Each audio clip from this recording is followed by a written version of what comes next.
तिची आसवे तिची सावली, व्यथा मनाची उरात लपली,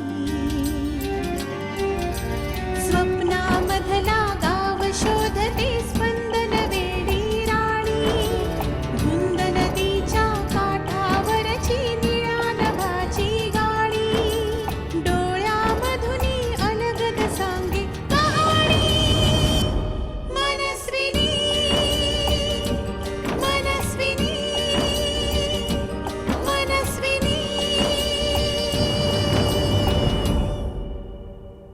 तुझ्या आयुष्यात जे घडतंय त्याची झळ मलाही पोचतेस की. लग्न लांबतंय ना आपलं. अगं म्हणून तर हे असे रात्री बेरात्री फोन आणि तो फोनवरचा रोमांस. अक्षय काही बोलतोयस तू. अगं कुठे काय, खरं तेच बोलतोय मी. मला तर आता ना असं वाटायला लागलंय की जेव्हा जेव्हा तुझी आठवण येईल मला, तेव्हा ताबडतोब तुझ्या समोर येऊन हजर व्हावं. माझ्या बाबांना बरं नाहीये, सो मला डॉक्टरांकडे जायचंय आणि म्हणून मला आज यायला जमणार नाहीये ऑफिस. काय झालं ग अचानक? हे बघ, असं फोनवर नको, मी तुला सविस्तर सांगेन भेटल्यानंतर. पण सॉरी हां, त्याच्यामुळे मला जमणार नाही आज ऑफिसला यायला. अगं पण तुझं काय, कधी ठरतंय? अनु, मला ना तुझ्या लग्नात खूप मजा करायची. सांग ना रे, काय सांगायचंय तुला? बोल बोल. हा, लग्न लग्न.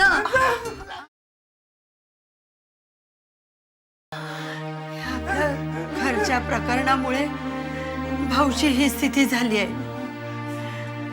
पण तू काही काळजी करू नकोस रे भाऊ. अरे आपलं भाग्य आहे रे की अक्षयरावांनी आता स्वतः ह्यात लक्ष घालायचं ठरवलंय. खरंच भाग्य आहे आपलं. अनुजाचं त्यांच्याशी लग्न होतंय.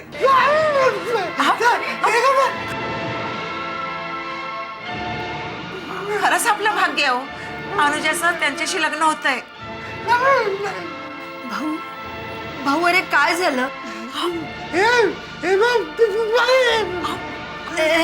तू शांत हो बघू. आधी तू शांत हो. पूर्ण नाव घेऊन ते झोपले. काय सांगायचं होतं त्यांना?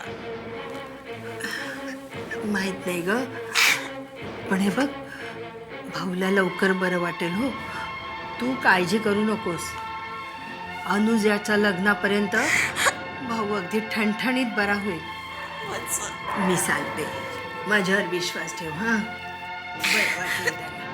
नको रडू, रडू नकोस ग, नको रडूस.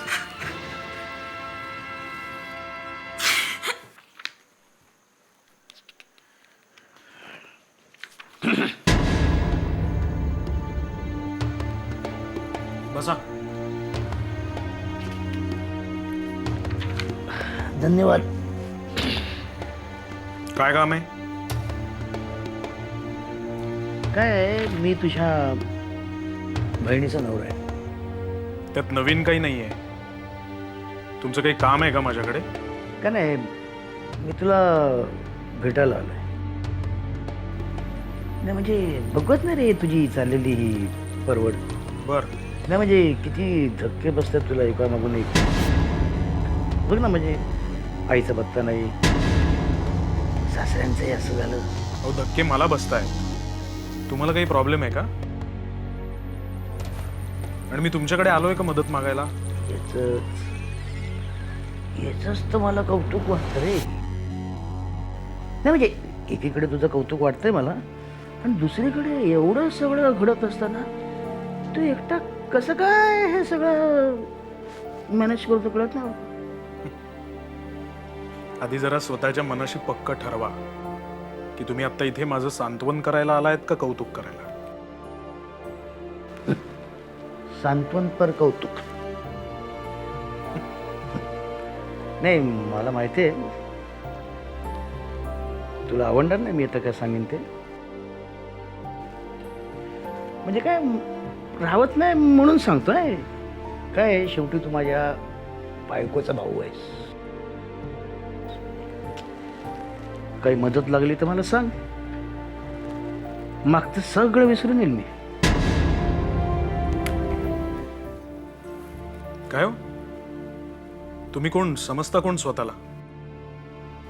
आणि मागचं सगळं विसरून म्हणजे मागचं सगळं विसरायचं कोणी, तुम्ही का मी? आणि एक गोष्ट पक्की ध्यानात ठेवा, माझ्यावर कितीही जरी संकट आली तरी त्या प्रत्येक संकटाला तोंड द्यायला मी समर्थ आहे. आणि अगदी जरी मदत घ्यायची वेळ आली ना माझ्यावर, तरी मी तुमची मदत नक्कीच घेणार नाही. त्यामुळे उगाच भलत्या सलत्या भ्रमात राहू नका तुम्ही. नाही, रागवू नकोस. तुझ्याबद्दल काहीतरी वाटतं म्हणून आलो. मी आता माझं सांगायचं काम केलंय, बाकी तू ठरव. निर्णय तुझा आहे. कुठलाही निर्णय घ्यायच्या आधी त्यावर काहीतरी विचार करायला लागतो. मला तुमचा किंवा तुमच्या या बोलण्याचा कुठलाच काही विचार करायचा नाहीये. आता फक्त तुम्ही माझ्या बहिणीचे यजमान आहात म्हणून इतका वेळ मी तुमच्याशी निदान सभ्य शब्दात बोलतोय. तरी नाहीतर माणसावर एका मागून एक संकट आली की माणूस संतापी होतो, व्हिम्सिकल होतो. हे ऐकलं होतं मी, पण तिथं प्रत्यक्षात बघतोय. काय हेच की माणसावर एका मागून एक संकट आली की माणूस संतापी होतो, व्हिम्सिकल होतो. हे ऐकलं होतं मी. इथे तर स्वतःच्या घरात प्रत्यक्ष बघतोय.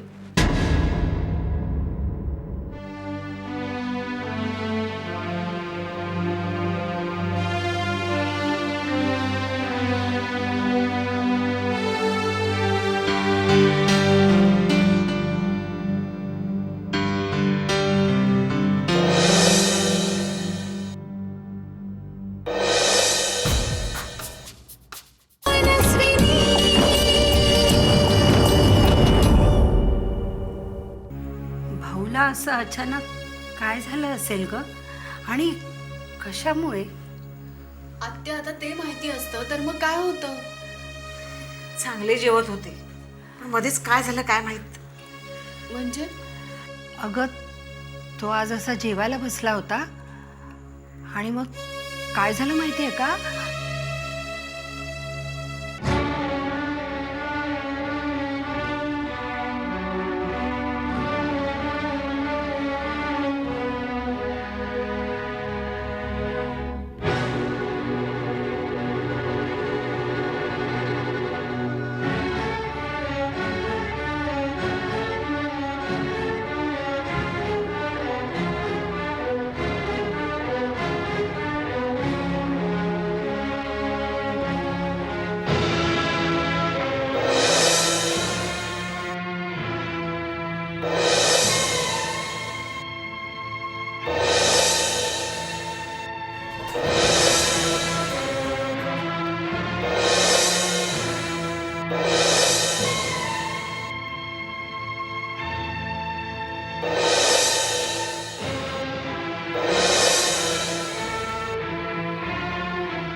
काय सांगते सत्या?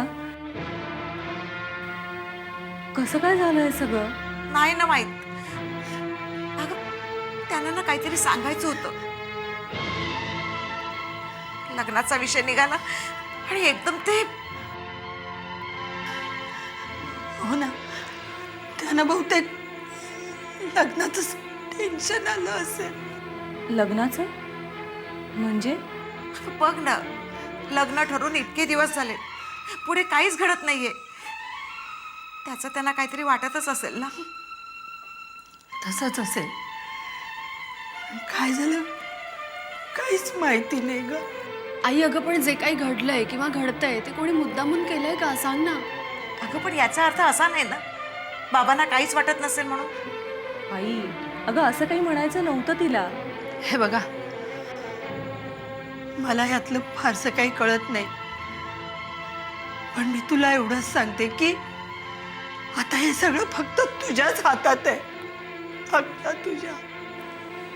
माझ्या हो, कारण आता तूच पुढाकार घेऊन अक्षयरावांशी बोलायला हवंस ग. अगं आत्या तीही काय मुद्दामून करते का? आणि मला सांग अक्षयच्या आयुष्यात तरी शांतता आहे का? सारखं काही ना काहीतरी घडतंच आहे ना.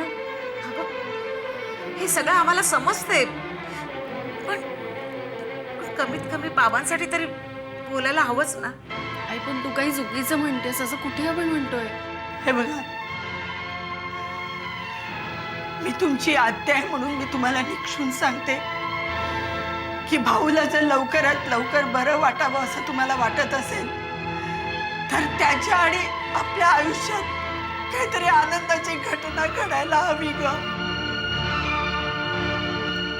आणि हे फक्त तुमच्या हातात आहे, फक्त तुमच्या हातात आहे ग. कळलं तुला?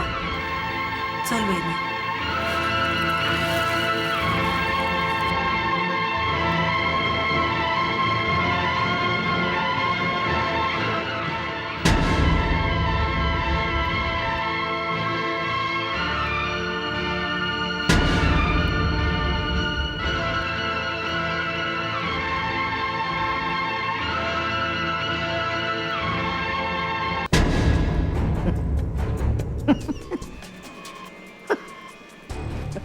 काय साहेब आनंदात दिसताय? हो, बाण लागला, बाण बरोबर लागलाय.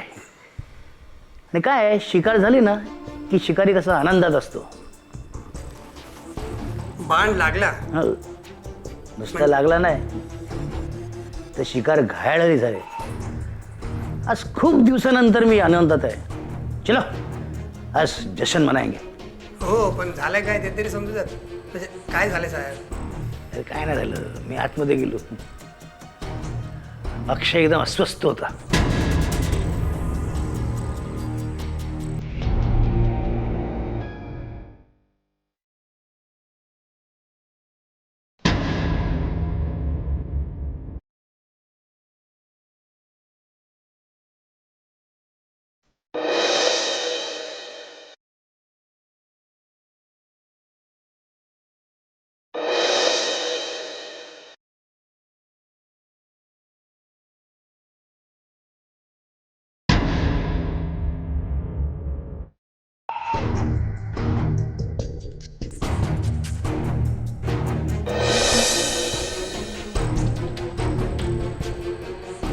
तुम्हीच म्हणालात ना की तो खूप हुशार आहे म्हणून. मग तुला काय दुसऱ्याचा आनंद बघवत नाही का? तसं नाही साहेब, मनात आलं विचारलं एवढंच. अरे पण हीच वेळ होती का विचारायला? उद्या विचारता आलं नसतं का? नाही साहेब, सॉरी त्यासाठी. पण बघा आता याच्या पुढे तुमच्या मनात जे आहे ना तसं सगळं घडणार आहे. बघाच. घडणार म्हणजे घडलंच पाहिजे. अरे किती दिवस मान खाली घालून वावरायचं. हो ना. बस आता मी सांगेन तसंच करायचं.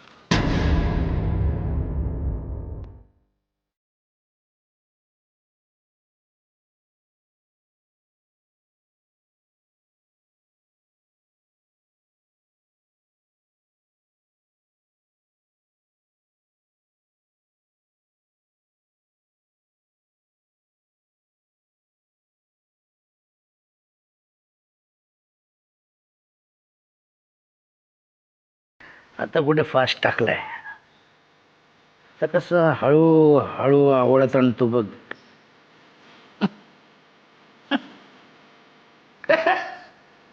अक्षय देशमुख.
हाय.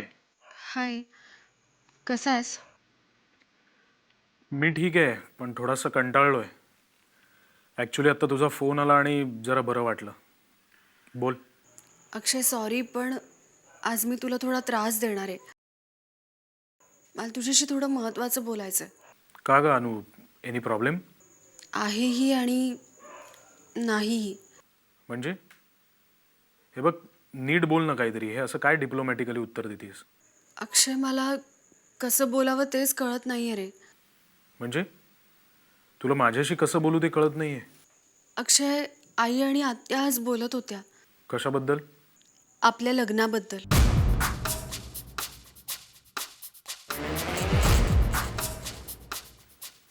काय म्हणत होते ते?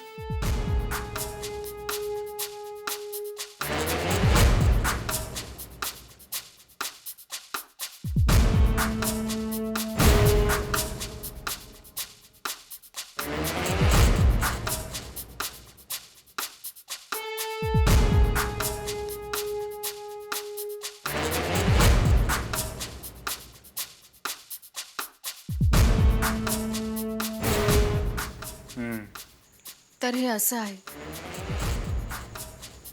अक्षय, अक्षय, बोल ना अनु. अरे मी काय बोलू अक्षय? खरंच मला काहीच कळत नाही. तूच सांग ना मला, आता आपण पुढे काय करायचं? आणि आई आणि आत्याचं सुद्धा बरोबरच आहे अक्षय. किती दिवस झाले आई बाबांना आणि मुख्यतः आत्याला टेन्शन येणं स्वाभाविक आहे अक्षय. त्यामुळे आता आपण काहीतरी ठाम आणि निश्चित असा निर्णय घेणं भाग आहे अक्षय. मला बाबांचं सुद्धा खूप टेन्शन येतंय रे. अनु, खरं आहे तुझं म्हणणं. ॲक्च्युली मलाही आपलं लग्न लवकरात लवकर व्हावं असं मलाही वाटतंय मनापासून. पण अरे पण हा पण अजून किती दिवस मध्ये येणार आहे? हे बघ, तू नको काळजी करूस. आपण त्याच्यावर लवकरात लवकर नक्कीच काहीतरी उपाय काढूया. प्लीज. काळजी करू नकोस. माझ्यावर विश्वास ठेव. आणि तुझ्या घरच्यांनाही सांग की माझ्यावर विश्वास ठेवा, सगळं काही व्यवस्थित होईल. अनु, बोल ना काहीतरी. नाही आत्ता नको. मला वीणाताई बोलावतीये आणि जरा बाबांनाही पाहून येते ना. ठीक आहे, चल ठेवू मग फोन. Okay, good night. Love you. Love you too. Bye. Bye.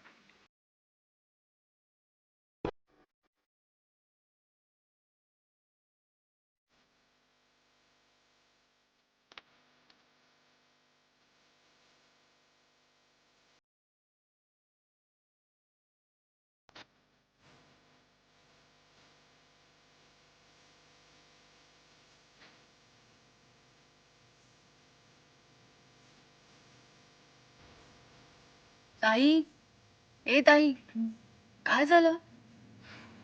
काय होणार अगं? असं काय बोलतेस ग? मग काय बोलू? हे जे काय घडतंय काही कळतच नाहीये ग. आणि हे असं काही होईल असं स्वप्नात सुद्धा वाटलं नव्हतं मला. ताई, तुला काय? कुणालाच वाटलं नव्हतं ग हे. फासे असे उलट पडल्यासारखे झालेत बघ. सगळं कसं छान चाललं होतं, आनंदी होतं. पण अचानक त्या बिल्डरचं प्रकरण उद्भवलं आणि होत्याचं नव्हतं झालं जणू. मला तर काही कळतच नाहीये. अनु, मगाशी आत्या काय म्हणाली माहितीये ना? सारखं तेच डोक्यात घुमतंय माझ्या. माझ्याही. पण आत्या काही म्हणाली आणि झालं असं काही आहे का ते? हे बघ, ते काही मला माहीत नाही. पण निर्णय घेण्याची वेळ आता आली आहे. कारण काहीही झालं ना तरी बाबांना मी असं नाही बघू शकत ग. म्हणजे तुला काय म्हणायचं ताई? मी असं पाहू शकते बाबांना? अनु, मी असं काहीही म्हटलेलं नाहीये. तू प्लीज उगीच उलट अर्थ घेऊ नकोस. अगं मग काय करायचं? वाटतं तितकं सोपं आहे का हे? नाहीये. पण कठीण वाटला ना तरी आता निर्णय घ्यायलाच हवा. म्हणजे काय निर्णय घ्यायचा ठरवलायस तू? अनु, आजवर खूप वाट बघितली मी लग्नाची. मनात खूप स्वप्न होती. संसाराची स्वप्न बघत खूप दिवस गेले. विचार काही वेगळा होता. वेगळ्याच गोष्टी ठरवल्या होत्या. पण आता त्या सगळ्यावर पाणी सोडायची वेळ आली आहे. अनु मी लग्न करायचं ठरवलंय. काय? लग्न? बाबांसाठी.